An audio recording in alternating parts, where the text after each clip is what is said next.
Okay, let's unpack this. Imagine this for a second. You're standing at your bathroom sink, right? Brushing your teeth, same old routine. Uh-huh. And then you look up and you see someone else staring back from your reflection. A stranger. Not like, Man. some big dramatic movie moment. No thunder, no soundtrack. Just quiet.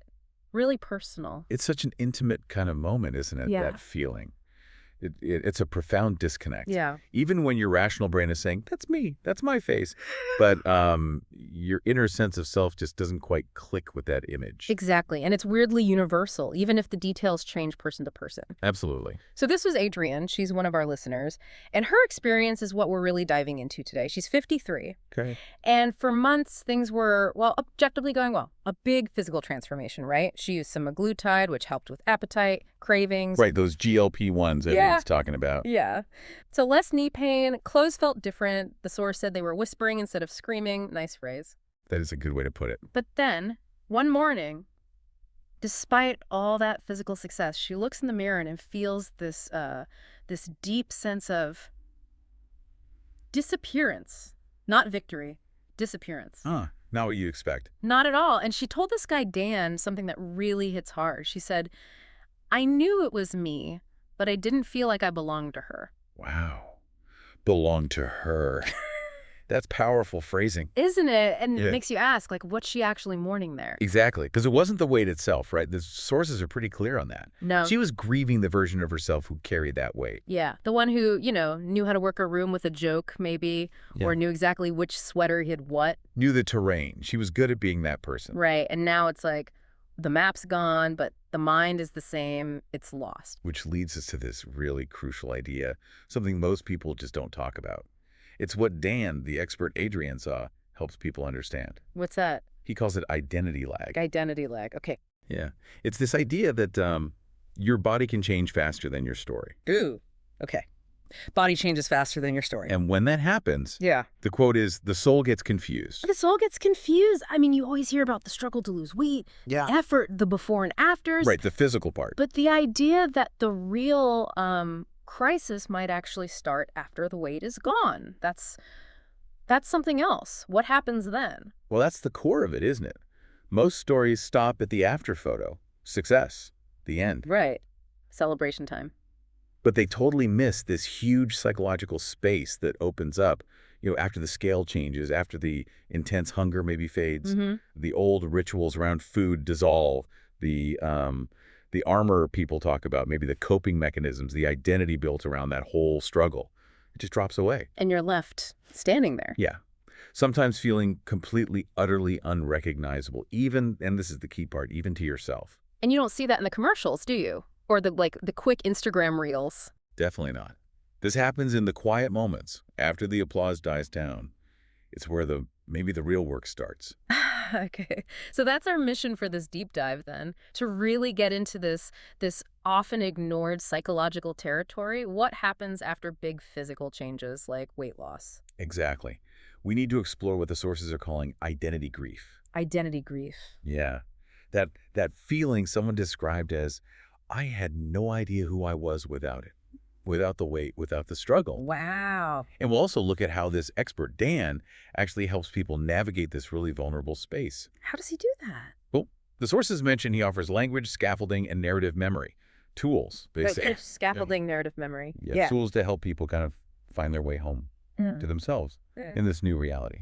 Okay, so let's dig into that identity shift a bit more, this feeling of disconnect, this identity grief you mentioned. What does that actually look like day to day for someone? Well, it can show up in so many ways, really. For some people, it's a genuine sense of loss. They might miss the person they used to be, even with the burden of the weight. Miss them? Really? Yeah, it sounds strange, but maybe they miss how they navigated social stuff or the specific jokes they used or even, the familiar habit of turning to food when stressed. Huh. So it's not missing the physical pain or anything? No, not usually. It's What? mourning the identity that was all tangled up with it. Right. Because that old identity, even if it was hard, it Right. was familiar. It was known. Exactly. Known territory, this new body, this new space. It can feel completely foreign to the psyche, like you've landed on a new planet without a map. The internal GPS is just it's kaput. Outdated. Okay, so if someone's feeling this identity lag, this grief, how does Dan help? You mentioned those three things: language, scaffolding, narrative memory. Can we break them down? Yeah, absolutely. Think of it like he's handing them a survival kit for this uncharted emotional landscape. Okay, first aid for the soul. Kind of. First, language. Just giving it a name, calling it identity lag or identity grief.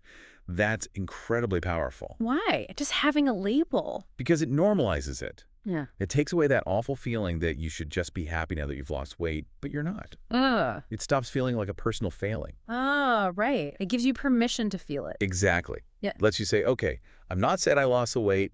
I'm grieving an old identity and I'm trying to figure out this new one. It reframes the whole experience. Okay, that makes a lot of sense. Just having the words changes things. So what about scaffolding? That sounds structural. It is very much so. When we talk about scaffolding, we're really talking about the neurobiology of support systems. Neurobiology, okay. Yeah, think about building something new, right?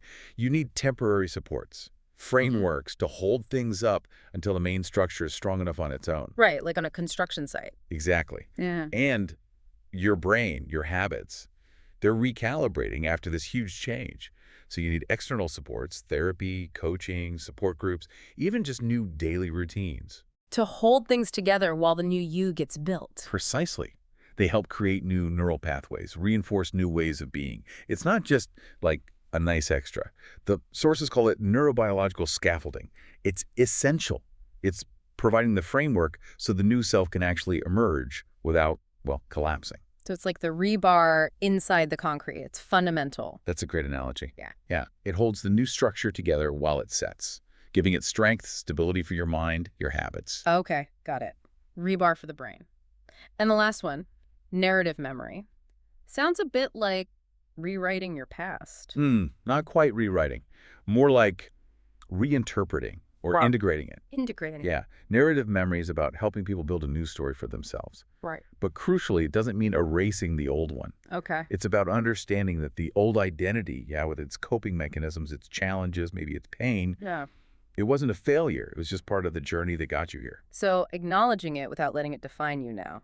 Exactly. Giving yourself permission to see the past, learn from it, but not be trapped by it. For Adrienne, remember, she started reframing things. Right, you mentioned that shame became memory. Yeah. Control became curiosity. Discipline became alignment. See the shift. Yeah, it's less judgmental, more forward-looking. Totally. It wasn't about denying the shame she'd felt, but seeing it as a memory, something that informed who she is now rather than defining her. It's about learning how to belong to yourself again, maybe properly for the first time, in this new shape, this new reality. Wow. Okay. So as we kind of wrap up this deep dive, it's so clear, isn't it? This whole journey of big change, especially weight loss, it's not just biology. It's deeply, profoundly about the story we tell ourselves. Absolutely. That quote from Dan nails it. Weight loss is biology. Staying there is narrative. Staying there is narrative. That's huge. It really is. The real transformation kicks in when you stop needing food, maybe, to explain how you feel. Because, as he puts it, when the cravings stop, the truth begins. The truth begins. And that truth often shows up in the quiet, right? Yeah. When that intense, maybe overwhelming hunger fades, it doesn't just vanish. It shapeshifts Shapeshifts into what? into memory, into confusion sometimes, into Blah. space, just empty space in your day or your mind, where the old patterns used to be. And if you don't fill that space. Exactly. If you don't consciously fill it with something nourishing, something that actually builds this new self, well, the old craving can creep back in. Ah. But maybe it's not just hunger for food then. People can relapse into confusion, as the source says, not just relapse into eating. Into confusion. Wow. Which brings us back to the scaffolding. Precisely.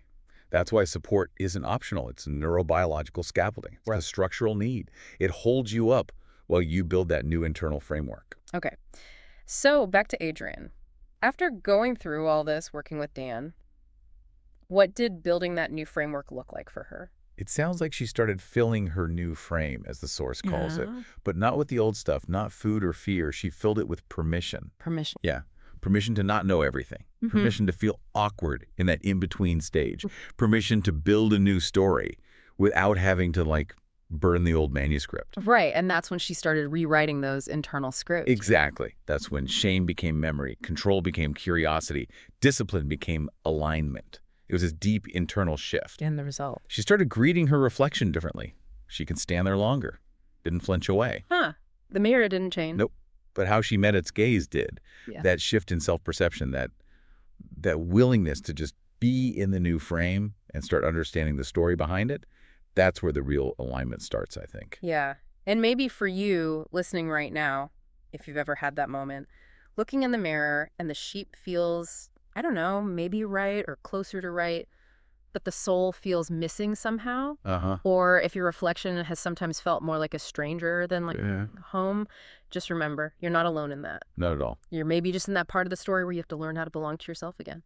The old hunger might be gone or quieter, Mm-hmm.